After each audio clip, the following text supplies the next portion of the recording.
അതിനുള്ള മറുപടി പറയടോ. പറയടാ. അത്ര നിർബന്ധമാണെങ്കിൽ ഞാൻ പറയാം. പക്ഷേ ഞാൻ പറയുന്നത് ഇവിടെ ഇരിക്കുന്ന എല്ലാരും കേൾക്കും. അതിന്റെ നാണക്കേട് നിങ്ങളുടെ മോനും നിങ്ങളുടെ കുടുംബം അനുഭവിക്കേണ്ടി വരും.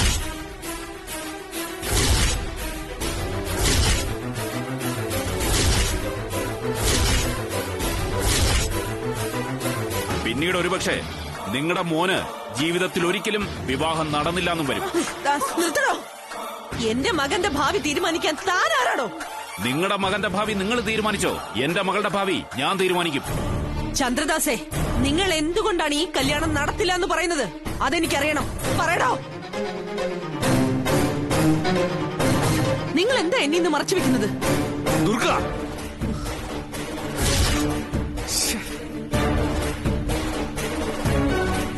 ആരെങ്കിലും നിങ്ങളോട് ഈ വിവാഹത്തിൽ നിന്ന് പിന്മാറണമെന്ന് ആവശ്യപ്പെട്ടോ? എന്തെങ്കിലും തരത്തിൽ നിങ്ങളെ ഭീഷണിപ്പെടുത്തിയോ? ഇത്രയും വലിയൊരു സദസ്സിൽ വെച്ച് അത് പറയാൻ എനിക്ക് ബുദ്ധിമുട്ടുണ്ട്. നീ ഇങ്ങനെ തലയ്ക്ക് വെളിവില്ലാത്ത പോലെ ഓരോന്നും പറയാതെ. മുഹൂർത്തം കഴിയുന്നതിന് മുമ്പ് താലികെട്ട് നടക്കണം. പറ്റില്ലെന്ന് ഞാൻ പറഞ്ഞില്ലേ? എന്റെ മോളെ കൊണ്ട് ഞാൻ പോവുക. ദുർഗേ, നീ ചടങ്ങ് നടത്ത്. ഇവൻ പറയുന്നൊന്നും നീ കാര്യാക്കണ്ട. ചന്ദ്രദാസിന് താല്പര്യമില്ലെങ്കിൽ പിന്നെ ഇവനെന്തിനാ ആദ്യം വിവാഹം കഴിക്കുന്നത്? ആദ്യം തുളസി വിവാഹം കഴിക്കട്ടെ. പ്രസാദായിട്ട് മിണ്ടരുത്. ദുർഗ, എന്റെ മോളുടെ ഭാവിയെ കുറിച്ച് മാത്രമേ ഞാൻ പറഞ്ഞുള്ളൂ. നിങ്ങളുടെ മകന്റെ കാര്യത്തിൽ നിങ്ങൾ തീരുമാനം എടുത്തോ? നീ മിണ്ടാതിരിക്കുന്നോ? ആദിത്യന്റെ ഭാവി കുടുംബത്തിന്റെ അന്തസ്സം കരുതിയ ഞാൻ അറിഞ്ഞ സത്യങ്ങൾ പരസ്യമായി പറയാത്തത്. അതെന്താണെന്നാ തന്നോട് ഞാൻ വീണ്ടും വീണ്ടും ചോദിച്ചുകൊണ്ടിരിക്കുന്നത്. പറയണോ? എന്നെ കൊണ്ട് അത് പറയിപ്പിക്കരുത്. ദുർഗ, അമ്മേ, നീ ആരുടെ കൈവച്ചെന്നറിയോ? നീ ആരെന്ന് അറിയില്ല നിനക്ക്. നീ എന്നെ തല്ലിയല്ലേ? നീ ഒരു പെണ്ണായതുകൊണ്ടാ തിരിച്ചല്ലാത്ത. ചന്ദ്രദാസ് ആരെന്ന് കാണിച്ചു തരാം. ഞങ്ങളൊന്നും പിടിച്ചു മാറ്റി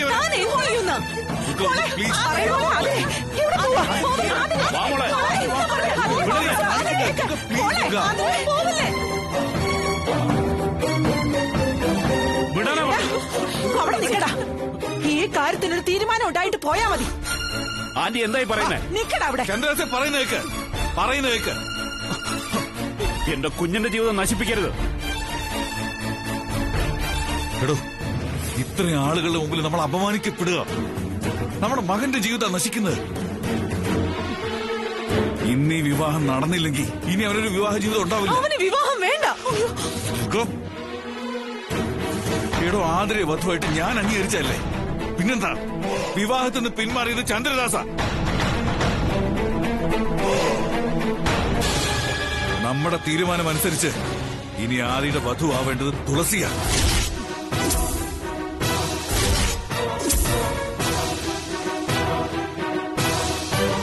എന്റെ മോൻ ആദിത്യന്റെ വിവാഹം നിശ്ചയിച്ച മുഹൂർത്തത്തിൽ ഈ മണ്ഡപത്തിൽ വെച്ച് തന്നെ നടക്കും. വധു,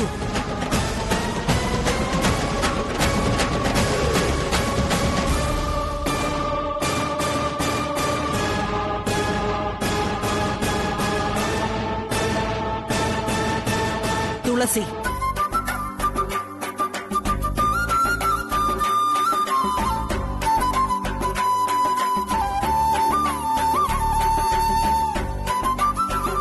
തുളസിയുടെ കഴുത്തിൽ ആദി ഇന്ന് ഇവിടെ വെച്ച് താലി ചാർത്തും. ദുർഗേ,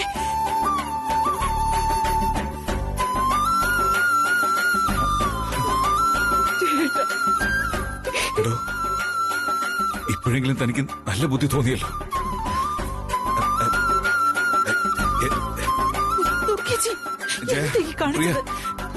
എന്നാ പിന്നെ വൈകിണ്ട. ദുർഗേ, നീ എന്താ ഈ കാണിക്കുന്നേ? തുളസി ആദ്യം തമ്മിലുള്ള കല്യാണം നീ നടത്താൻ പോവാണോ? അപ്പച്ചി, ഇതൊക്കെ തുളസിയുടെ നാടകമാണോന്ന് എനിക്ക് നല്ല സംശയമുണ്ട്. എനിക്കത് തെളിയിക്കണം അപ്പച്ചി. തുളസി എവിടെ? പ്രിയേ, തുളസിയെ വിളിക്ക്. തിരുമേനി, ചടങ്ങുകൾ തുടരട്ടെ. തിരുമേനി, തിരുമേനി ക്ഷമിക്കണം. ഈ ചടങ്ങ് ഇവിടെ നിർത്തണം. പ്രിയ, നീ എന്താ ഈ പറയുന്നത്? ഇത് ആതിരയ്ക്ക് വേണ്ടി തുടങ്ങിയ ചടങ്ങുകളല്ലേ? അത് എന്റെ മോൾക്ക് വേണ്ടി തുടരുന്നതിൽ എന്താ അർത്ഥം? എന്റെ മോൾക്ക് വേണ്ടി തിരുമേനി ആദ്യം മുതൽ തന്നെ ആരംഭിക്കണം. ദുർഗെ, കാര്യങ്ങൾ കൈവിട്ടു പോവാണല്ലോ. അപ്പച്ചി നോക്കിക്കോ, ഈ കല്യാണം നടക്കില്ല. പ്രിയ, തുളസി എവിടെ? നീ ചെന്ന് വിളിച്ചോണ്ട് വാ. തുളസി ചേട്ടാ, തുളസി മോൾ എവിടെ? മോനെ,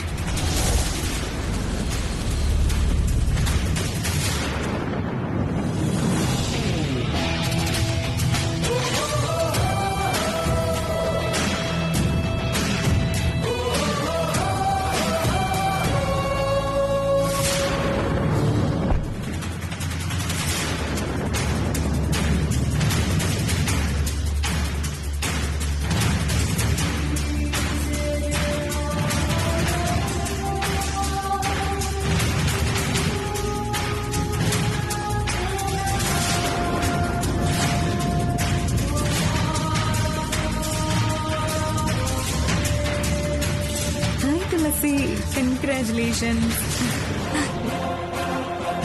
സുന്ദരിയായിട്ടുണ്ടല്ലോ. Thank U.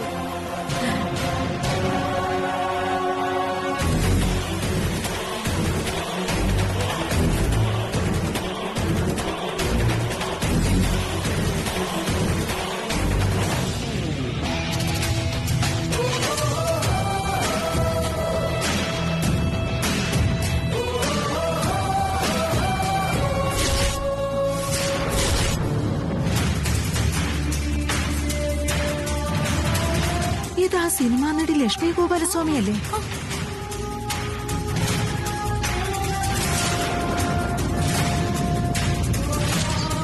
ഇവരെ നീ ക്ഷണിച്ചാണോ ദുർഗെ? അല്ല പച്ചി, അല്ല. പിന്നെങ്ങനെ ഇവരിവിടെ വന്നേ? ഇവർക്കെവിടുന്നാ തുളസിയെ കിട്ടിയേ? എനിക്കൊന്നും അറിയില്ല പച്ചി. വാ പ്രിയ, വാ.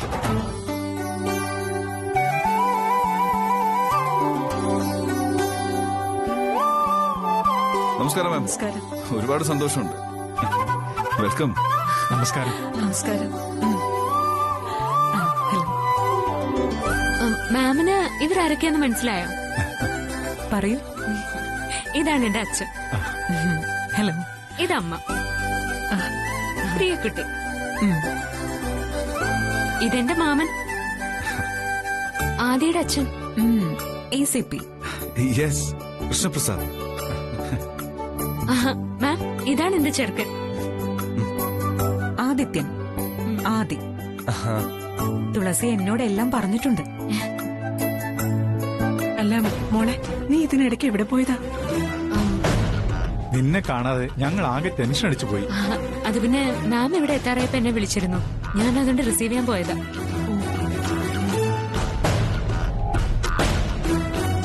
ആ മാം, പ്രധാനപ്പെട്ട ഒരാളെ പരിചയപ്പെടുത്തിയില്ല. അതാരാ? വരൂ.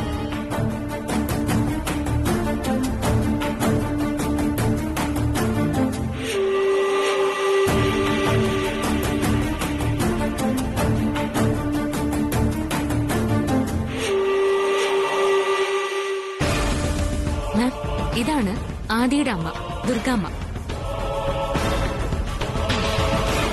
ഇവിടെ നടന്ന കാര്യങ്ങളൊക്കെ തുളസി പറഞ്ഞ് ഞാൻ അറിഞ്ഞിരുന്നു.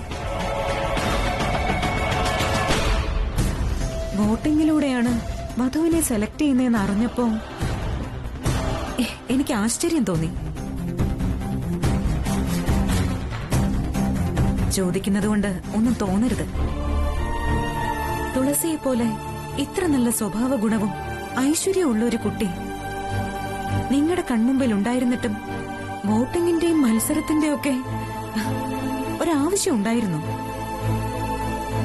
അതെ, നിങ്ങൾക്ക് എത്ര നാളായിട്ട് തുളസിയെ അറിയാം? അല്ല, തുളസിയുടെ മഹത്വം പറയുന്നത് കൊണ്ട് ചോദിച്ചതാ. എനിക്ക് ഒരു 6-7 വർഷമായി അറിയാം. അടുത്ത പരിചയമുണ്ട്. ഓ,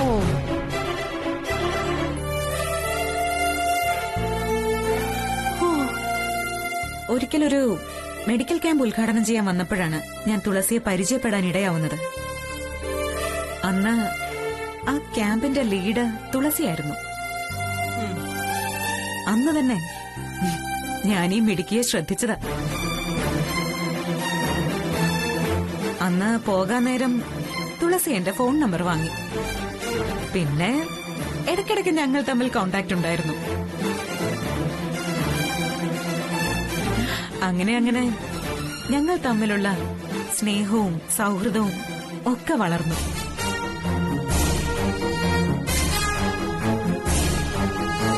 പിന്നീട് ഞാൻ തുളസിയെ ഒബ്സർവ് ചെയ്യാൻ തുടങ്ങി. തുളസി നടത്തുന്ന ചാരിറ്റി ആക്ടിവിറ്റീസ്, മറ്റുള്ള സോഷ്യൽ ആക്ടിവിറ്റീസ്, ജനങ്ങളുടെ നന്മയ്ക്ക് വേണ്ടിയുള്ള ഒരുപാട് പ്രവർത്തനങ്ങൾ. ഇത് ഞാൻ ന്യൂസിലും കാണാറുണ്ട്. I used to hear a lot about her, you know. ആ നന്മയാണ് എന്നെ തുളസിയിലേക്ക് കൂടുതൽ അടുപ്പിച്ചത്. ഇപ്പോ തുളസി എനിക്ക് എന്റെ സ്വന്തം അനിയത്തിയെ പോലെയാണ്.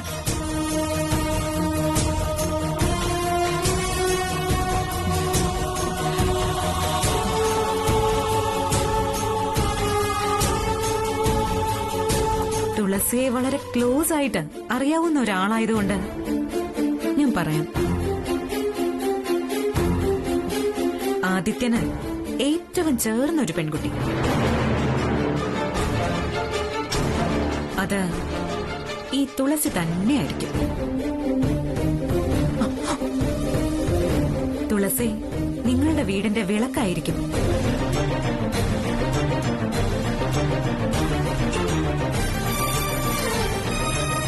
തുളസിയെ ആദിത്യന്റെ ഭാര്യയായി കിട്ടുന്നത് നിങ്ങളുടെ കുടുംബത്തിന്റെ പുണ്യമായി വേണം കരുതാൻ.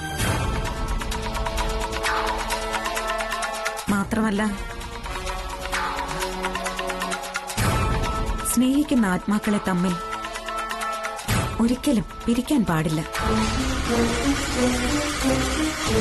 അവരെ കൂട്ടിയോജിപ്പിക്കുകയാണ് വേണ്ടത്. ഏതായാലും ഇപ്പോ ആദിത്യനും തുളസിയും തമ്മിലുള്ള കല്യാണം നടത്തിക്കൊടുക്കാൻ നിശ്ചയിച്ചത് നന്നായി.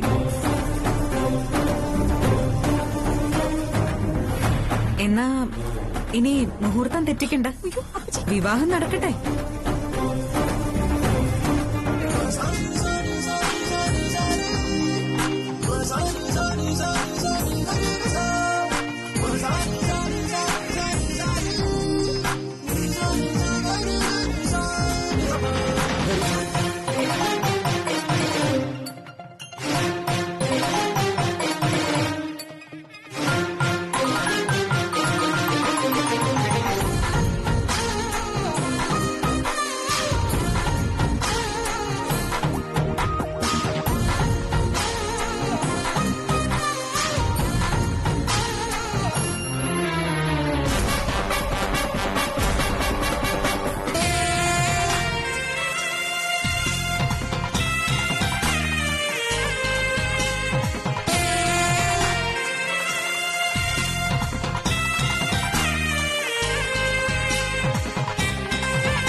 കല്യാണം നിർത്തിവെക്ക്.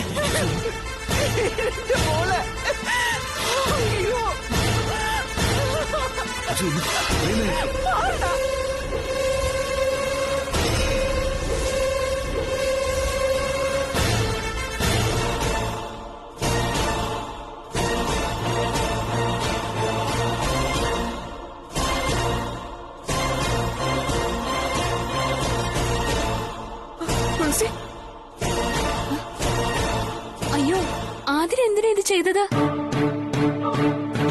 അവക്ക് ആദ്യയോട് ഇത്രമാത്രം സ്നേഹം ഉണ്ടായിരുന്നെങ്കിൽ ഞാൻ ഈ വിവാഹത്തിൽ നിന്ന് പിന്മാറുമായിരുന്നു. പക്ഷെ ആതിര ഇവിടെ ഉണ്ടായിരുന്നെങ്കിൽ ഞാൻ ഈ കല്യാണത്തിൽ നിന്ന് പിന്മാറിയനെ. മോളെ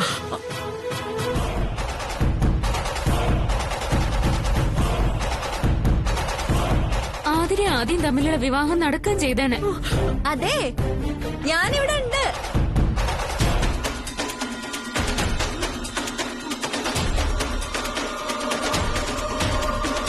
ദാ വരുന്നു സൂയിസൈഡ് ചെയ്യാൻ ശ്രമിച്ച ആതിര.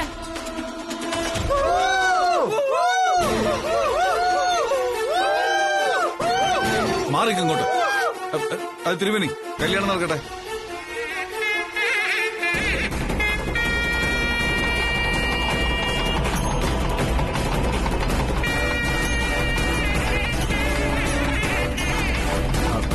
ചടങ്ങ് നടക്കട്ടെ.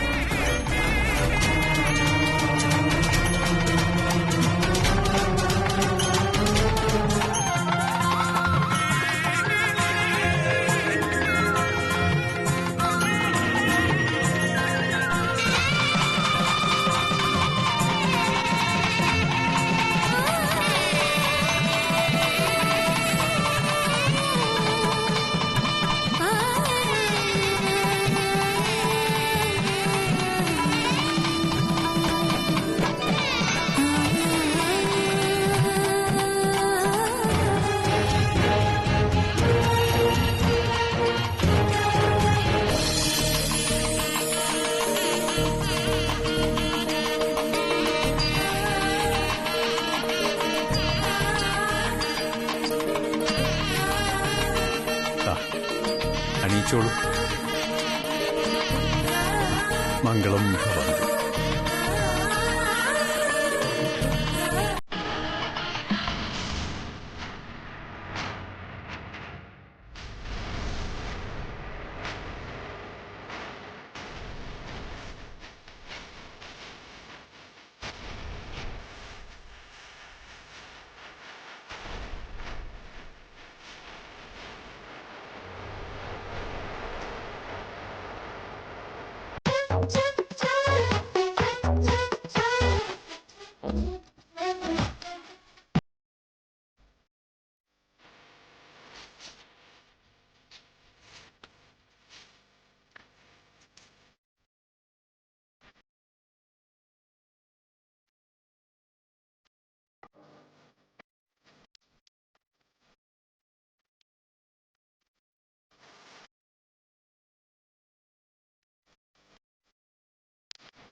നിന്നെ ഞാൻ ആദിയോടൊപ്പം ജീവിക്കാൻ അനുവദിക്കില്ല.